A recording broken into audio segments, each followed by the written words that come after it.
What's up everybody and welcome to the channel. In today's video, we're gonna take a look at the all-new 2025 Toyota 4Runner SR5 alongside the all-new 2026 Honda Passport Trailsport. Now, the Trailsport is finished in Sonic Gray with an MSRP at $50,000, and then the 4Runners finish off in Underground with an MSRP at $48,000. So these are both four-wheel drive, rugged, two-row SUVs. Which one are you gonna take? We got body on frame, unibody, we have turbo, we have V6. They're very different, but very similar.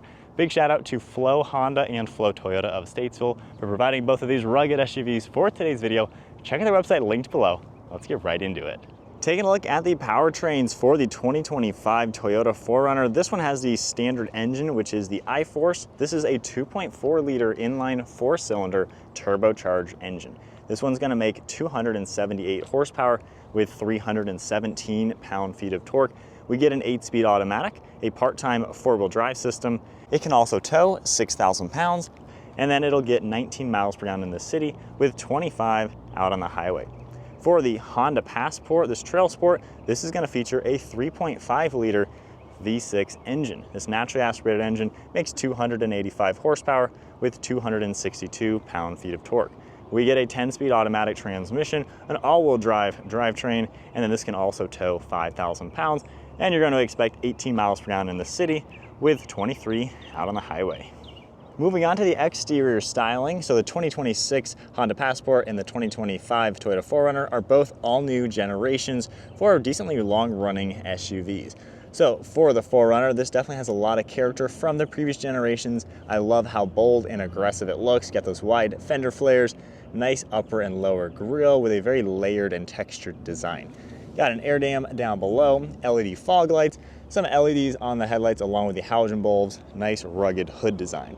For the Passport, once again, pretty rugged, not quite as layered. However, you got a cool hood scoop design for the upper grille. Nice design with the logos, Passport name, the orange tow hooks, got some LED fog lights, parking sensors, and then some nice contrast throughout it. LED headlights completely for the Honda. Much more squared off for the Passport versus a little bit more textured and layered for the Toyota. For the side profile, you got a nice boxy appearance on the Honda. A cool design for these multi-spoke wheels. These are 18-inch diameter. And then for the Toyota, this is gonna get a set of 17s with a nice rugged set of tires. For the side profile, I do like the heritage style of the 4Runner, especially with the third window kind of curving up to the roofline like old school 4Runners. So they've added a lot of old school design as well as a new school look. Got a nice design in back, once again, similar to the old one. Got a cool look for those taillights, your 4Runner name written out, very rugged SUV. A great exterior features also the power operations to slide that rear window up and down. For the Honda, much more squared off in back, low overhangs. However, these windows also kind of blend into the ceiling area with the plastic trim up above.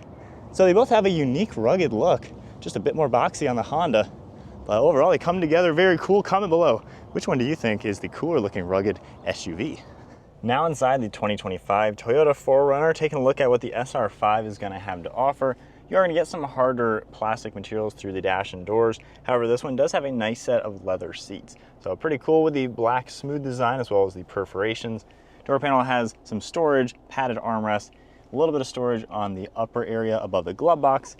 And then this is the smaller multimedia screen available. You're gonna get navigation, audio information, of course, phone integration. You have all sorts of trip information you can take a look at. So pretty simple screen overall, nothing really all too fancy. There will be Apple CarPlay, things like that. If we go ahead and put it into reverse, you have a pretty HD graphic for the backup camera with a wide angle and guidelines. Air vents right in the center with physical controls. You have your temperature control on the left, fan on the right, and then just your basic zones. You can see storage. We have some more plugs, extra storage. There are drive modes you can configure. Four-wheel drive with four-wheel low. Storage down below as well. Nice look at the steering wheel, and then for the gauge cluster, it's a full LCD screen. You can go through all sorts of cool off-road settings. You can see a lot of information within the 4Runner, which is nice to see. A couple settings for safety information, and then some trip info as well. So overall, not a bad interior, just a little bit of hard touch materials, which I'm not the biggest fan of. We have a sunglass holder up above, basic mirror, and then a pretty decent look all around for this SR5. Moving on to the 2026 Honda Passport. This is just the standard Trailsport trim. You are going to see a little bit softer touch plastics, this nice fabric. We also have storage up above. You have a cool fabric and soft touch with contrast stitching for the door panel and a bit more cool looking seats with the orange accents all throughout. I like the two-tone with the leather as well as fabric. You're going to see a panoramic sunroof on this one, sunglass holder up above. Much larger, more up-to-date looking multimedia screen with all the Google integration, Apple CarPlay, Android Auto. We have some touch sensitive buttons over on the left side, full screen nav of course. So a little bit nicer screen honestly on the Honda, definitely a bit more up-to-date. You do have physical climate controls as well. We are going to see dual zone temperature for here, and you can adjust the rear passengers.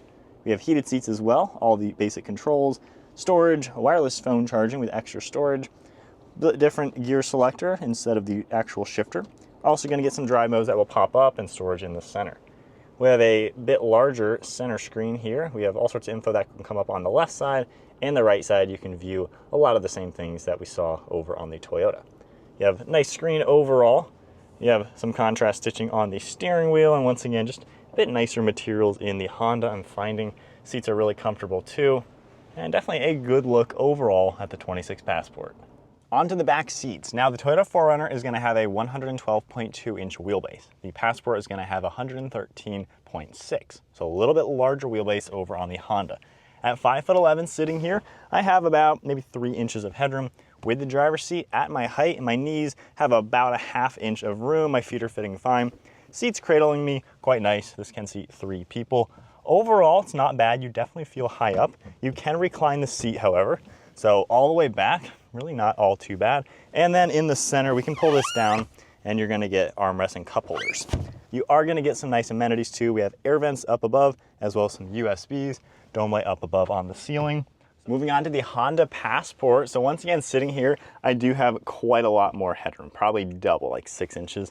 Again, driver's seat at my height, couple inches more of knee room and foot room. And the seat itself does not have any recline. However, it is at a good recline. I really don't have any complaints. Good armrest in here, definitely much more opening feeling. The 4Runner's windows feel a lot smaller. This one also has amenities. We have air vents down below. We have plugs as well as a normal outlet. We also have storage cubbies on the back side of the seats. And then you have, once again, an armrest along with some cup holders. So Honda's backseat definitely is a little bit nicer, particularly due to the increase in space. Moving on to the cargo space for the 4Runner and the Passport, the Toyota is going to have a button where you can automatically slide down the window. That is a really good way to get extra access into this cargo space. You're going to have a manual button and we'll manually lift it open. For the Honda Passport, you cannot independently open up the glass, and then we have a button back here. You are going to get a power liftgate.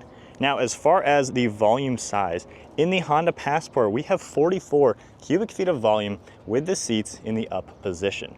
With that, you are going to get a nice cubby over here. You have a little bit of a plug, extra storage, more cargo over on the right side, and the floor, you can lift up the left side. We have a nice hidden area, and on the right side, the whole thing pops up. We have a spare tire. If you are tall enough, you can reach and unlatch these seats. Pushing them forward out of the way, we are going to maximize the amount of cargo space. Everything does fold down nice and flat, and now we have 82.5 cubic feet of cargo volume for the Honda Passport. For the Toyota 4Runner, we do have a bit more space. This has 48.4 cubic feet with the seats in the up position. The floor is a bit lower. Spare tire is going to be mounted underneath, so there's no extra storage in the floor, but you do have a lot of nice cubbies all throughout the side. The floor itself is actually pretty low.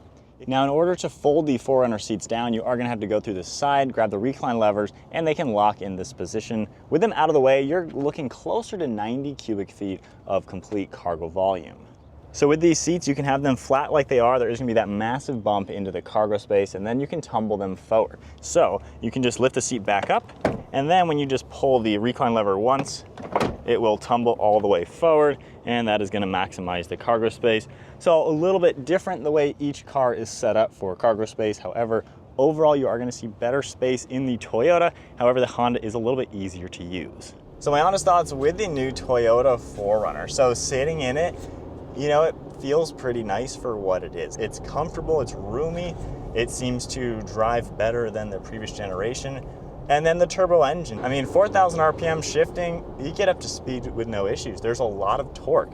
Four-cylinder sounds a little cheap, you know, it's all right. However, if you throw an exhaust and an intake, not that you want to make a four-cylinder sound too loud, but it would add some nice grunt to it to make it feel a little bit less like a four-cylinder. Overall ride quality, going like 40, it does drive pretty smooth. You have really good visibility out the front. All the mirrors do a good job. Over your right shoulder, those back seats kind of do get in the way just a little bit, this headrest especially. Now this is still body on frame. This is a rugged truck at the end of the day. So off-roading, this is gonna be able to tackle a heck of a lot more than a simple gravel road. It still feels rugged like the old generation. However, I feel like the handling has improved. One of my drawbacks with the old 4Runner was the crazy brake dive and the insane body roll. There's still a lot of body roll in this, being a truck frame at the end of the day. However, it's much more stable. And when I hit the brakes, yes, there's brake dive, but it's not as bad. Moving on to the Honda Passport now after the Toyota 4Runner. So getting in here, you can definitely tell this is a bit more of a crossover. The steering is a lot lighter. It's a lot more like straight lined, easy to see through the glass and everything. It just feels a little bit easier to drive actually. Seats are comfortable, got a lot of room in them. I really can't complain. Armrests, nice and comfortable as expected. I think the windows and all that definitely give you a little bit better view around. Definitely gives you a little bit more of that open feeling. And then looking out your back, it feels like a little bit longer vehicle, quite honestly. And then with the amenities, you know, it's nice to see a little bit more features like a panoramic roof, a little bit nicer tech, and definitely a lot better use of interior materials. So far that's kind of what you're gonna notice. And then the biggest thing is gonna be driving. We got a V6 versus a four-cylinder. Now the old 4Runner had a V6 very similar to this. With that, getting up to speed, it's quiet and comfortable. The suspension definitely absorbs bumps really nicely. I mean, this is a nice to drive car. It's not as rugged feeling. It's a bit more soft, which could be, you know, a nice thing for a lot of people. As we hit some gravel on it and everything, you know, this is still something that can go off pavement, do the trails. You know, if you're going camping or something, you know, this can do quite a lot. Now, with the construction, this is not a rock crawler, a hardcore off-roader. You're not really gonna do a lift kit on this and, you know, do that sort of driving. So this isn't as hardcore off-roading focused as a 4Runner is gonna be. This is, like I said, it's a bit softer for pavement driving and maybe the occasional trail, doing like a camping trip, maybe an overlanding adventure, but nothing too aggressive. The 4Runner is gonna be able to take it up a notch to the more aggressive style of adventure, basically.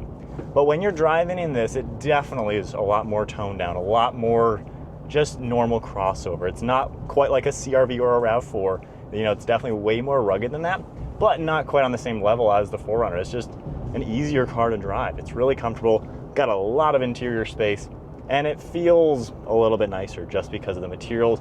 I mean, everything is a soft touch. There's no hard, cheap plastic anywhere. It's a really nice interior. All the tech works really well as well, and the maneuverability is quite nice. The suspension absorbs bumps well. I mean, this wouldn't be at all an issue just doing a nice little dirt trail or something. So going on a hiking trip, a nice maybe family weekend getaway or something with that adventurous idea, you know, this is kind of the vehicle that can do it without having to drive something that's uncomfortable on the road. So ending thoughts after driving the all-new 2026 Honda Passport Trailsport to the all-new 2025 Toyota 4Runner SR5. That's a toss-up for both of these SUVs being right around the $50,000 mark. Man, I don't know if I have a clear winner, mainly because they are geared towards different buyers. I really like this new Passport. I think Honda nailed it. If you're looking for a crossover, but you want something a bit more tough, a bit cooler, something that you can actually, you know, hit some trails with and use for the adventure, this is probably the most rugged crossover out there. It's almost a real SUV, and I don't mean that in any bad way. This almost is like a, you know, body-on-frame SUV. This is a really solid vehicle. Fantastic interior. It may not come off on camera. This is one of the nicest interiors for a $50,000 SUV. I think they really nail it. The design is fine. I would say the design does look a little dated already. It looks cool, but I can see this looking old in a couple years. 4Runner's design, I think, looks fantastic. It definitely looks more bold, more aggressive. However, you are going to sacrifice a little bit of the drive. It's not quite as smooth, quite as refined. The interior materials definitely are not on the same level. The Honda has a great interior, it drives great, it's easy to use, it's a very easy, rugged SUV to live with. It's a really good choice, very well equipped. There are so many features in this for 50 grand that you are not getting in a 4Runner for the same price point. With that said, the 4Runner has that rugged feeling. It's gonna be more capable off-road. So it's kind of a toss-up. I think the Honda overall is a better SUV, given it just feels more livable and usable, but this is more rugged. The Toyota also gives you extra power down low. So it's kind of a toss-up. Do you want the rugged old school body on frame SUV that is way better than the old 4Runner? This is much more comfortable and nice to be in than the old 4Runner. Or do you want something still a bit more toned down, but with a rugged flair? Comment below, what are your thoughts? I am almost 50-50. I almost think these would be a perfect duo. I would buy this, my wife would buy this, and those would be two really good family SUVs for a family. So I'm almost thinking these are complementary SUVs if you have a rugged lifestyle. With that said, if you enjoyed the video, give it a thumbs up, hit that subscribe button, and then big shout out to Flow Honda and Flow Toyota of Statesville for providing both of these off-roaders for today's video. Check out their website linked below, and I'll see you guys in the next video.